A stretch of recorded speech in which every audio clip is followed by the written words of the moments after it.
तो फ्रेंड्स आज हम लोग यहाँ पे दीर्घ उत्तरीय प्रश्न देखने वाले हैं। जैसे आप सबको पता है ये सुगम विज्ञान क्लास 8 का बुक है। तो यहाँ पे देखिए ये दीर्घ है, तो चूंकि ये थोड़ा सा लंबा हो क्योंकि यहाँ पे प्रयोग वगैरह पूछ रहा है। ठीक है, तो यहाँ पे देखिए सबसे पहला क्वेश्चन क्या बोल रहा है, एक प्रयोग का वर्णन करें जिससे यह सिद्ध हो कि किसी वस्तु में गति आरंभ करने की अपेक्षा पहले से ही गतिमान वस्तु की गति बनाए रखना सरल होता है।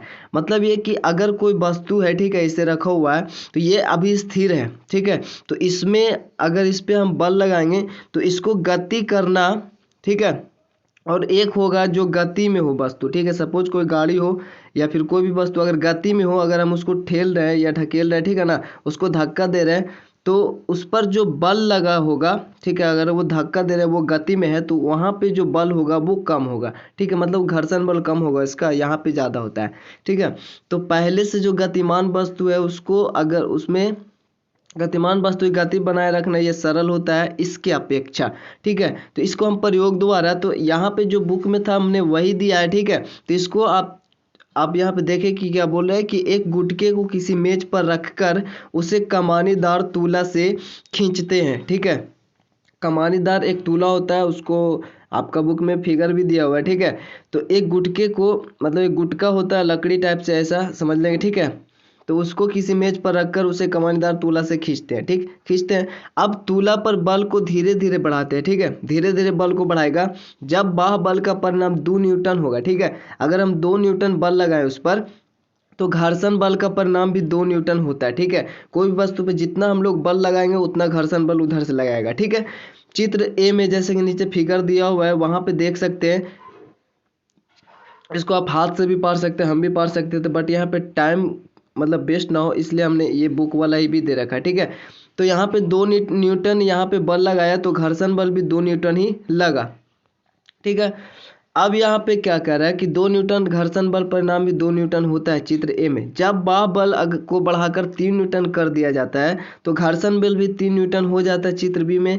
जब बाह्य बल को और बढ़ाकर 4 न्यूटन कर दिया जाता है तो घर्षण बल का परिणाम भी 4 न्यूटन हो जाता है। ठीक है, तो चित्र सी में देखना है, जब वस्तु पर बल लगातार बढ़ाया जाता है तो एक स्थिति ऐसी आती है जब पृष्ठों की अंतः बंधन को पार पा लिया जाता है। ठीक है, मतलब ये हुआ कि जो वस्तु है मतलब जितना हम लोग बल लगाएंगे उतना उधर से बल लगाएगा, तो क्या उसका मतलब जितना लगाएंगे उतना ही लगाएगा, उसका कोई लिमिट होगा। ठीक है ना, उसका कोई लिमिट होगा। ठीक है, उससे वो ऊपर नहीं जा सकता, उसका अधिकतम मान होगा कि उसका अगर 15 न्यूटन होगा तो उसका 15 न्यूटन होगा, उसको हम लोग सीमांत घर्षण बोलते हैं, हमने पढ़ा भी है पीछे। ठीक है, अधिकतम मान को, तो उसका लिमिट होगा। ठीक है, तो 4 न्यूटन हो जब वस्तु बल लगातार बढ़ाया जाता है, 4 न्यूटन हो जाता है, तो जब वस्तु लगातार बढ़ाया जाता है तो एक स्थिति ऐसी आती है कि उसके बीच में जो दो वस्तु ऐसे होता है ना, तो इसमें खुरदरापन होता है, तो ये बंध के द्वारा बंधे होते हैं। ठीक है ना, तो यही अंतः बंधन को पार कर लिया जाता है, एक स्थिति ऐसी आती है। ठीक है, इस स्थिति में वस्तु मेज पर चलने ही वाली होती है जब वस्तु पर लगते बाह्य बल को थोड़ा भी बढ़ा दिया जाता है। अभी 4 न्यूटन इसका मान लिया जाए, वस्तु का घर्षण बल अधिकतम था। ठीक है, तो अब 4 न्यूटन हम बल आए तो वो चलने ही वाली वस्तु है, अगर हम थोड़ा सा भी 4 न्यूटन से अगर ज़्यादा कर दें तो वो गतिमान हो जाएगा वस्तु। ठीक है, तो यहाँ पे बता रहा है कि वस्तु मेज पर चलने वाली होती है, जब वस्तु पर लगते बाह्य बल को थोड़ा भी बढ़ाया जाए तो वस्तु चलने लगती है। चित्र डी में देखें। ठीक है, यहाँ बाह्य बल परिमाण जैसे ही बाह्य बल का परिमाण जैसे ही सीमांत पर गतिशील हो जाती, सीमांत घर्षण 4 न्यूटन से अधिक, जैसे 4.1 न्यूटन। ठीक है, मतलब 4 से अधिक, थोड़ा से अधिक किया जाता है। ठीक है, वस्तु मेज पर गतिशील हो जाती है। जैसे ही 4.1 हुआ यानी 4 न्यूटन उसका सीमांत घर्षण वो अधिकतम मान था, उसका उतना ही मान था, वो उससे ज़्यादा नहीं लगा सकता है, तो उससे अगर थोड़ा सा भी ज़्यादा हम लोग लगाएंगे तो वस्तु जो है मेज पर गतिशील हो जाती है। ऐसी स्थिति में गतिज घर्षण का मान 3 न्यूटन है, जो सीमांत घर्षण के मान से 4 न्यूटन से कम होगा। तो जब वस्तु गति हो जाता है, हमने इसको ग्राफ भी बताया था। ठीक है, इस प्रकार से, तो जब ये मान लीजिए अधिकतम मान है इसका, तो जब वस्तु गति हो जाता है तो ये लगातार ये मतलब नियत होता है। ठीक है, फिर ये मतलब जो सीमांत घर्षण उससे ये कम ही रहेगा, लेकिन यहाँ पे बता रहा है। ठीक है, 3 न्यूटन उसका लगातार रहेगा, अब वो 3 न्यूटन बल से वो गति मान रहेगा। ठीक है, तो गतिज घर्षण का मान 3 न्यूटन है, जो सीमांत घर्षण का मान 4 न्यूटन से कम है। अतः केवल 3 न्यूटन के बाह्य बल से वस्तु एक समान चाल से गतिशील रहती है। तो इससे है ना, तो इससे स्पष्ट है कि किसी वस्तु में गति आरंभ करने की अपेक्षा पहले से ही गतिमान वस्तु की गति बनाए रखना सरल होता है, क्योंकि जब वो अस्थिर था तो उसमें हमें 4.1 न्यूटन लगा, ठीक है, लेकिन जब वो गति हो गया तो अब उसको 3 न्यूटन के बल से वो गतिमान रहेगा। और इस प्रकार से ये फिगर था, ठीक है, स्थैतिक एवं गतिज घर्षण का, तो इसको देख लीजिए। और अब हम लोग बढ़ते हैं आगे नेक्स्ट क्वेश्चन की ओर।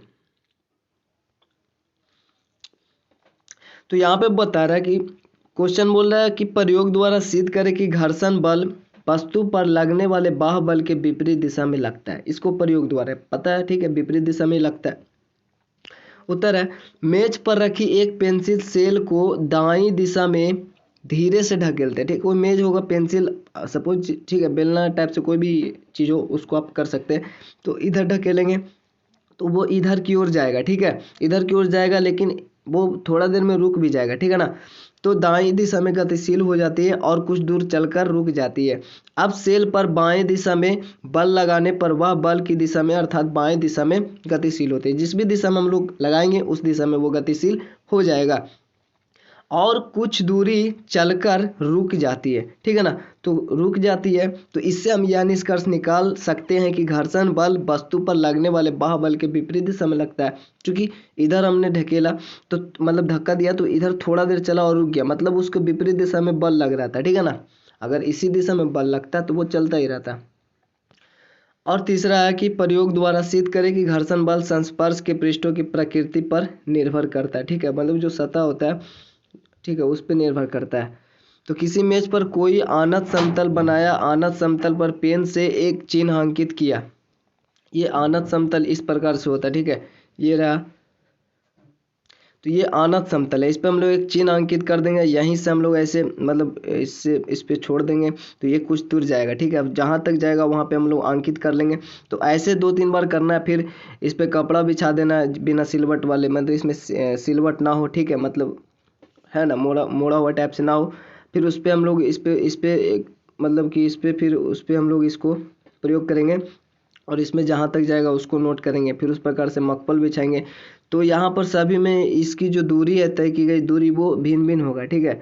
तो भिन्न भिन्न होगा तो हमें ये पता चला जिसका ज़्यादा चिकना होगा, ठीक है, तो उसमें वो ज़्यादा दूर तक जाएगा। जिस मतलब और जो मकबल वगैरह कपड़ा वगैरह रहेगा तो वो मतलब उससे कम ही रहेगा, ठीक है। तो किसी मेज पर कोई अनंत समतल बनाया, अनंत समतल पेन से एक चिन्ह अंकित किया। अब कोई बेलनाकार वस्तु इस बिंदु से नीचे लुढ़काते हैं तथा तय की गई दूरी को नोट कर लेते हैं। इस क्रिया को 5 बार दोहराते हैं, ठीक है, 5 बार करिए, ठीक है। बोल रहे हैं 5 बार यहाँ पे लिखा हुआ, बट आप इसको इग्नोर भी कर सकते हैं, ठीक है। इस क्रिया को 5 बार दोहराते हैं। अब मेज पर कोई कपड़ा बिछाते हैं, ठीक है। अब इस प्रयोग को कर लिए हम लोग बिना कुछ बिछाए हुए। उसके बाद एक कपड़ा बिछाते हैं जिसमें सिलवट ना हो। उपयुक्त प्रयोग को फिर दोहराते हैं, ठीक है, फिर से दोहराते हैं। कपड़ा बिछा के फिर 5 बार इसको भी कर देंगे और उसको भी कर देंगे, तो देखेंगे भिन्न भिन्न तो आएगा ही। अब मखमल का एक टुकड़ा बिछाकर इस प्रयोग को फिर से दोहराते हैं। हम पाते हैं कि विभिन्न प्रकार की सतहों पर बेलन द्वारा तय की गई दूरियां भिन्न भिन्न होती है। मेज की चिकनी सतह पर बेलन द्वारा तय की गई दूरी सबसे अधिक होती है और मखमल पर सबसे कम। स्पष्ट है कि घर्षण बल संस्पर्श के पृष्ठों की प्रकृति पर निर्भर करता है, ठीक है। तो इससे स्पष्ट हो गया। और ये था अनंत समतल, तो ये भी क्वेश्चन हो गया। अब हम लोग नेक्स्ट क्वेश्चन देते हैं, चौथा।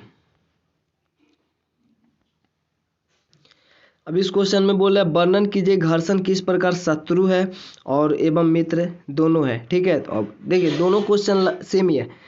अथवा में बोल रहा है घर्षण एक आवश्यक दोष है, इसका कथन की व्याख्या करें। तो इसको व्याख्या भी करना, तो यही वाला आंसर आप लिख दे, कोई भी दिक्कत नहीं है। बस नीचे आपको लिख देना होगा जिस प्रकार से क्वेश्चन उसी प्रकार से, किस प्रकार घर्षण एक आवश्यक दोष है, लास्ट में, ठीक है, लिख देना है। क्योंकि आवश्यक दोष है मतलब ये जरूरी भी है और एक दोष भी है। जैसे कि यहाँ पे बता रहा है कि ये इस चलने में मदद करता है, इसमें मदद करता है, ठीक है। बहुत सारे इससे हानियाँ भी होती है, तो हानि और लाभ ही लिखना हो, इससे ये पता चल जाता है।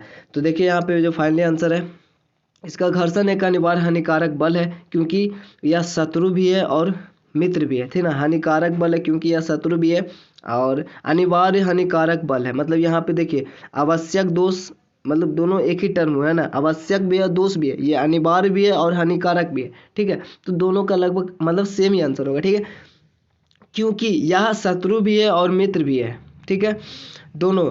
यह एक मित्र है क्योंकि यह सहायता करता है चलने में, पहला किसी वस्तु को पकड़ने में, दूसरा तीसरा ब्रेक लगाने में, और हाँ तीसरा ब्रेक लगाने में, ठीक है, 3 हुआ। अब यहाँ पे यह एक शत्रु है क्योंकि यह टूट फूट का उत्तरदायी होता है, घर्षण के कारण ही कुछ भी मशीन वगैरह टूट जाता है, ठीक है। उष्मा के रूप में ऊर्जा व्यय होती है, उससे जो उष्मा निकलता है वो बर्बाद हो जाता है, मशीन की कार्य क्षमता कम करता है, ठीक है। और ये चौथा लिखना मतलब जो है 3-3 भी लिख सकते हैं, बट यहाँ पे लिखा हुआ है मशीनों के पूर्वी को अपने हक लगाने से काफ़ी मात्रा में धन दिया होता है, ठीक है। मतलब ये बोल रहा है अस्नेहक बता रहा है, यहाँ पे ये गलत लिखा हुआ है, मशीनों के पुर्जा जो होता है पुर्जो, ठीक है, पुर्जो, इसको हम लोग सुधार देंगे पीडीएफ में, ऐसे लिख रहे हैं पुर्जो को अस्नेहक, यहाँ पे अस्नेहक हो जाएगा, अस्नेहक लगाने से काफ़ी मात्रा में धन दिया होता है, मतलब धन व्यय होता है, ऐसा लिख देंगे, ठीक है, धन व्यय होता है। ये हो गया, इसको हम लोग ऊपर लिखा हुआ आपको शो हो रहा होगा, ठीक है। और 5वां है, काफ़ी इसका शॉर्ट आंसर ये है, तरल में गति करने वाले वस्तुओं की आकृति विशेष प्रकार की क्यों बनाते हैं, इसका व्याख्या करना है। तो देखिए यहाँ पे तरल में गति कर रही वस्तु को उस पर लगे घर्षण बल को पार करने में ऊर्जा की क्षति होती है, ठीक है। तो जब भी देखें तरल में गति करेगा वस्तु तो उस पर भी बल लगेगा, तो उसको ऐसा आकार होता है जिसमें उसमें कम बल लगे, ठीक है। तो उस पर लगे घर्षण बल को पार करने में ऊर्जा की क्षति होती है। इस ऊर्जा की क्षति को रोकने और सुगम गति के लिए, ठीक है, मतलब आसान से गति हो जाए, इसके लिए मछली अथवा पक्षी जैसे विशेष आकृतियाँ वाली वस्तुएं बनाई जाती है। आप गाड़ी वगैरह भी देखे होंगे तो ऐसे ही मतलब कुछ विशेष आकार होता है उसका। तो ये क्वेश्चन यहाँ पे ख़त्म हो जाता है, मतलब ये चैप्टर ही यहाँ पे ख़त्म हो जाता है। तो वीडियो कैसा लगा कमेंट बॉक्स में ज़रूर बताएं, और यहाँ पे अगर आप लोग रेगुलर पढ़ते हैं तो प्लीज़ यहाँ पे लाइक कमेंट से, तो और अगर कोई चैनल पर नया है तो चैनल को सब्सक्राइब करके बेल आइकन प्रेस कर दे। मिलता है आपसे नेक्स्ट में, तब तक के लिए जय हिंद, जय भारत।